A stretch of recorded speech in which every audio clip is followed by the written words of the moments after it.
Indonesia itu satu, jiwa kita Pancasila.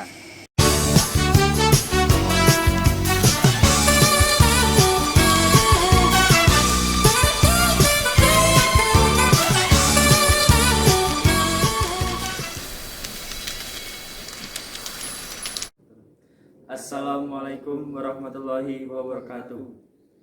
Perkenalkan, nama saya Bayudi Prasetyo, absen 9. Perkenalkan, nama saya Fendi Sanjaya, absen 31.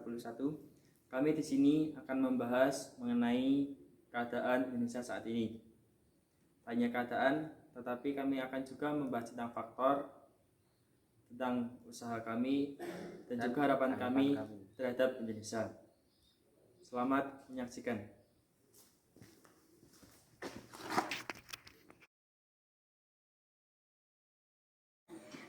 Indonesia itu sebenarnya merupakan negara yang memiliki sumber daya yang terbesar di dunia.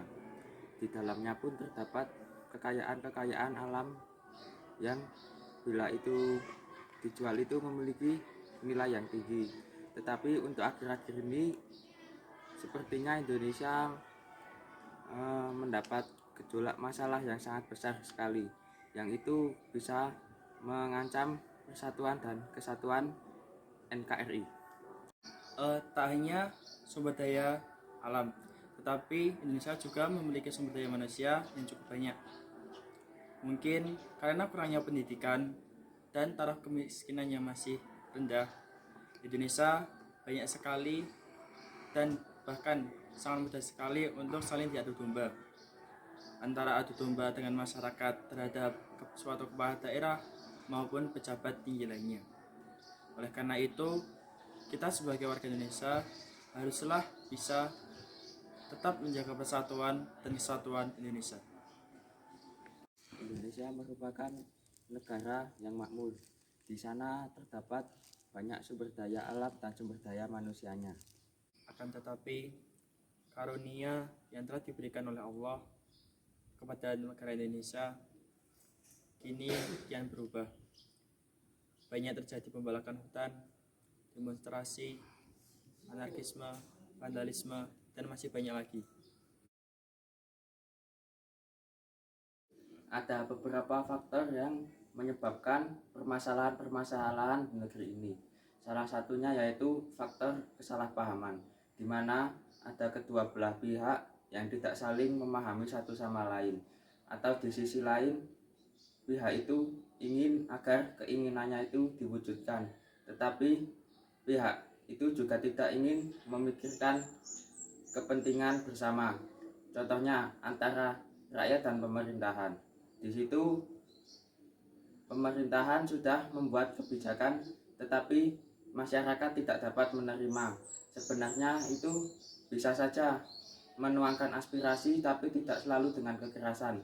Contohnya, kita membuat judicial review mengenai apa yang sudah diterapkan oleh pemerintah. Jika itu dirasa kurang tepat, ya setidaknya itu pasti sudah bisa diubah.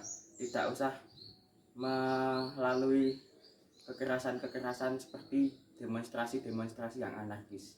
Faktor yang selanjutnya adalah mudahnya warga Indonesia terpengaruh akan isu-isu hoaks maupun berita yang tidak sesuai dengan fakta. Seperti yang dapat kita lihat pada hari ini, adanya permasalahan tentang undang-undang yang dibuat oleh MPR maupun DPR. Salah satunya yaitu adanya yang kontroversial, yaitu untuk hewan peliharaan apabila masuk ke kebun maka akan didenda 10 juta. Sebenarnya bunyi pasal tersebut tidak seperti itu, tetapi bunyi yang sebenarnya adalah apabila ada hewan peliharaan masuk ke kebun warga maka akan didenda maksimal 10 juta. Jadi apabila seekor hewan peliharaan masuk ke rumah warga, maka itu tidak otomatis didenda 10 juta. Tetapi untuk dendanya akan dihitung berapa kerugian yang diakibatkan oleh hewan peliharaan tersebut. Faktor yang selanjutnya adalah kurangnya sosialisasi yang dilakukan pemerintah terhadap suatu lembaga kemasyarakatan maupun masyarakat di desa. Tak hanya sosialisasi terhadap masyarakat, tetapi kurangnya sosialisasi di sekolahan dapat juga menyebabkan perpecahan dan persatuan. Tak hanya sosialisasi juga, tetapi kurangnya toleransi antar umat ataupun antara golongan, suku, ras juga dapat menyebabkan perpecahan di Indonesia. Kalau menurut Anda gimana? Kalau menurut saya, sebenarnya sosialisasi itu memang dilaksanakan itu sudah baik ya, hampir merata. Tapi memang untuk masyarakat itu menerima sebuah sosialisasi itu tidak selalu dengan benar. Atau sebenarnya itu masyarakat menerimanya itu asal menerima saja, tidak dipelajari lagi.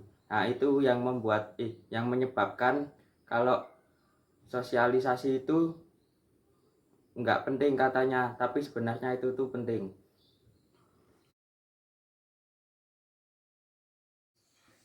Ya, usaha saya agar kedepannya Indonesia bisa lebih baik, yaitu menjaga persatuan dan kesatuan, juga meningkatkan toleransi antar umat, suku, ras, dan agama, tidak membanding-bandingkan antara satu dengan yang lain, saling menghargai apa yang mereka punya, apa yang mereka lakukan juga. Jika kita bersikap seperti itu, bisa dipastikan Indonesia ini menjadi negara yang sejahtera, karena semua rakyat bisa bersatu, kita semua bisa membangun negeri ini menjadi lebih baik. Yang selanjutnya untuk upaya saya untuk menjaga persatuan Indonesia adalah salah satunya dengan menjaga ataupun memperkuat toleransi. Karena adanya toleransi tersebut pasti dapat mengakibatkan persatuan dan kesatuan Indonesia tetap berdiri kokoh. Karena dari toleransi antar umat beragama, antar golongan, antar suku maupun antar ras pasti akan mewujudkan persatuan. Oleh karena persatuan tersebut, Indonesia akan jaya selama-lamanya. Kalau buat harapan saya sendiri kepada Indonesia, yaitu kita sebagai warga Indonesia harus tetap menjaga persatuan dan toleransi antar umat beragama, antar golongan, antar ras maupun antar suku. Oleh karena itu pasti kita bisa mencapai tujuan Indonesia yang bersatu, berdaulat, adil, dan makmur. Kalau menurut saya, harapan saya ke depannya Indonesia jangan mau lagi dipecah belah.